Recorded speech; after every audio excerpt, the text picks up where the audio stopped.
Since 2003, over 23,000 soldiers have been diagnosed with PTSD, and that's one of the reasons the Army is initiating this chain teaching program. Our medical editor, Dr. Paul Little, joins us now, and he takes a closer look at the symptoms of PTSD and MTBI. Sir? And Dan, the 23,000 that you mentioned are only the ones that we've diagnosed. There are many more out there who are suffering and haven't gotten help. Now, I talked with one veteran who went through the agony of PTSD for years because he just didn't realize he had a problem. The important thing that I've learned is it wasn't Desert Storm. It wasn't even the stress of Afghanistan or Iraq. For First Sergeant Cornell Soignier, it happened when he got back home. after coming back to Fort Benning, I had a soldier who committed suicide. It's still tough on me to this day. To walk in the barracks room and to see a soldier, brains splattered on the wall, skull splattered everywhere.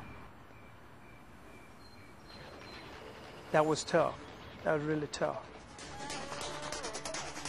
Soignier had all the symptoms of post-traumatic stress: flashbacks, nightmares, anxiety, irritability, withdrawal from friends and family, difficulty concentrating and adjusting to home.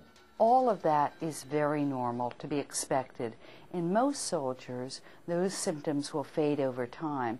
However, in some soldiers, those symptoms continue or get worse and interfere with their functioning with their friends, their family, or their work.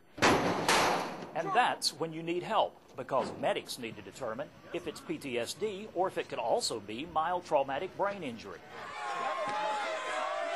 A lot of us remember from our days playing high school sports getting our bells rung, getting a concussion.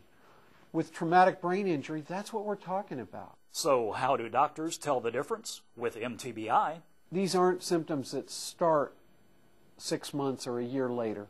They start within a day or two after the injury. So how do you get help? First of all, with this new chain teaching program, everyone from senior leaders to squad leaders learns that it's okay to get help. It's not going to mess up your career. We want to have every soldier recognize that symptoms of post-traumatic stress disorder are common, are expected, and are treatable. It all starts with talking about your feelings with someone you trust. It doesn't matter where you start, just so you start. First Sergeant Soignier got help, and he's back to normal. And he's on a mission to get the word out that it's okay to ask for help. Everybody understands it. Everybody knows, so hey, let's deal with it. Let's find out what we need to do to be able to get this thing up under control and help people.